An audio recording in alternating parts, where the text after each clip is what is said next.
अस्सलाम वालेकुम स्टूडेंट्स। अच्छा, अपनी पिछली वीडियो के अंदर हमने एग्रीगेट डिमांड कर्व के अंदर शिफ्ट को डिस्कस किया था। आज की अपनी इस वीडियो के अंदर हम जो है वो एग्रीगेट सप्लाई कर्व जो है short run aggregate supply curve उसमें शिफ्ट को डिस्कस करने जा रहे हैं। अच्छा, इसमें शिफ्ट कैसे आएगा? इसमें शिफ्ट भी दो तरह से आएगा। एक हो सकता है कि एग्रीगेट सप्लाई कर्व में जो है वो इंक्रीज आ जाए, इंक्रीज आ जाए, इंक्रीज इन एग्रीगेट सप्लाई।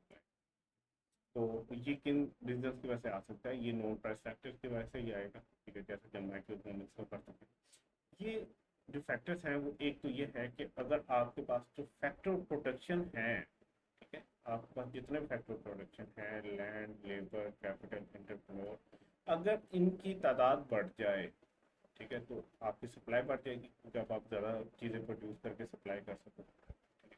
और दूसरी रीज़न क्या है कि अगर इनकी कॉस्ट कम हो जाए, प्रोडक्शन कॉस्ट मतलब आपका जो वेजेस हैं, आपका जो रेंट है, आपका जो इंटरेस्ट है, आपका जो प्रॉफिट है, अगर वो कम हो जाए, इनकी कॉस्ट ऑफ प्रोडक्शन कम हो जाए सारे फैक्टर प्रोडक्शन की, उसकी वजह से भी शिफ्ट आ सकती है। ठीक है, सिंपल दो रीज़न, या ये फैक्टर प्रोडक्शन खुद बढ़ जाए तो आप सप्लाई बढ़ा सकोगे, या ये सारे के सारे जो आपसे रिवॉर्ड ले रहे हैं, आपसे जो ये रिटर्न ले रहे हैं, रिवॉर्ड ले रहे हैं, अगर उनकी वैल्यू कम हो जाए, मतलब जो चीज़ें प्रोड्यूस करने के लिए आपके पास कॉस्ट आ रही है, वो कॉस्ट क्या होती है? इनके रिवार्ड से होती है ना।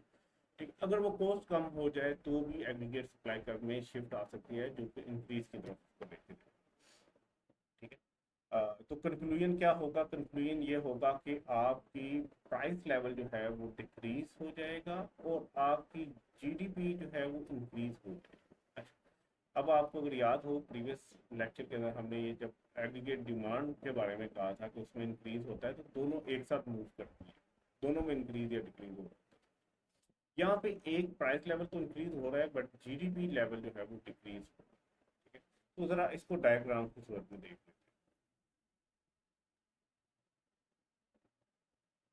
सॉरी, हाँ, ये तो यहाँ पे आपकी ये long run aggregate supply curve है, ये आपकी short run aggregate supply curve है। यहाँ पे ये आपकी जो है वो एग्रीगेट डिमांड कर्व है।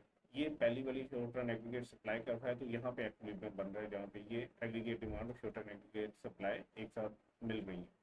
यहाँ पे ये प्राइस लेवल था, यहाँ पे ये नेशनल इनकम थी। ठीक है, और अगर इसमें शिफ्ट आ जाए, मतलब कि ये इंक्रीज हो जाए, इस साइड में शिफ्ट आ जाए, तो नई जो आपकी short run aggregate supply curve है वो ये बन रही होगी। अब ये एडी को यहाँ पे कट कर रही है तो एक्विलिब्रियम यहाँ पे आपका ये होगा, तो प्राइस लेवल आपका ये होगा और आपकी जो नेशनल इनकम है वन वो ये होगी, ये तो ऐसा ये होगा।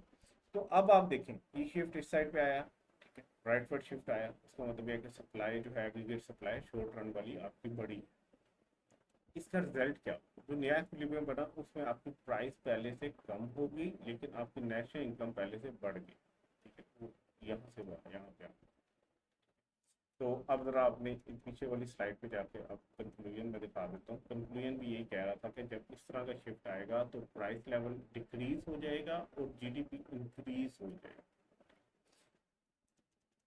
तो ये शिफ्ट हमने पढ़ लिया जहाँ पे एग्रीगेट सप्लाई का जो है वो इंक्रीज हो गई शॉर्ट रन। अब दोबारा हम पढ़ लेते हैं और अब हम लेफ्टवर्ड शिफ्ट की बात करेंगे या डिक्रीज इन सप्लाई कर्व की बात करेंगे। इसके पीछे रीजन क्या हो सकते हैं? रीजन इसमें बिल्कुल उसके जो पिछले वाली रीजन पूरे उसके ऊपर बिल्कुल। Decrease in aggregate supply curve किस तरह से हो सकती है? अगर डिक्रीज हो जाए फैक्टर ऑफ प्रोडक्शन या इंक्रीज हो जाए कॉस्ट ऑफ प्रोडक्शन, तो ये मतलब बेसिकली ये दो, एक ये रीजन है हम पहले ही पढ़ चुके हैं और एक ये रीजन। तो इसका रिजल्ट क्या हो? अब आपका प्राइस लेवल जो है वो इंक्रीज हो जाएगा और जीडीपी जो है वो डिक्रीज हो जाएगा। तो जरा इसको भी ग्राफ के रूप में देख लेते हैं। Sorry, अच्छा, ये आ गया लॉन्ग रन एग्रीगेट सप्लाई का। ठीक है, से कि पहले आपके पास शॉर्ट रन एग्रीगेट सप्लाई का ये है और ये एग्रीगेट डिमांड है और यहाँ पे आपको ये दोनों एक साथ इक्वल होते नजर आ रहे हैं। यहाँ पे आपका इक्विलिब्रियम है, यहाँ पे प्राइस लेवल ये था, यहाँ पे आपकी जो नेशनल इनकम थी वो ये थी।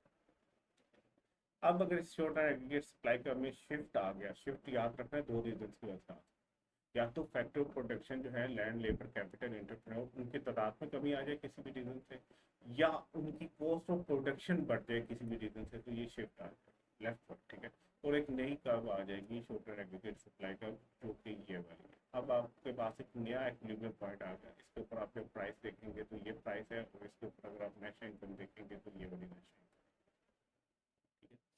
तो जब ऐसी सिचुएशन आती है कि इसमें शिफ्ट आता है लेफ्ट वर्ड, तो आपका प्राइस लेवल बढ़ जाता है, तो आपकी जो नेशनल इनकम है वो कम हो जाती है, और यही अभी हमने पीछे कंक्लूजन।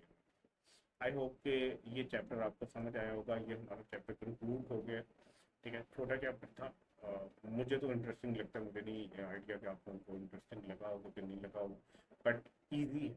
इसमें बहुत से कॉन्सेप्ट वो हैं जो माइक्रो इकोनॉमिक्स में हम पढ़ सकते हैं।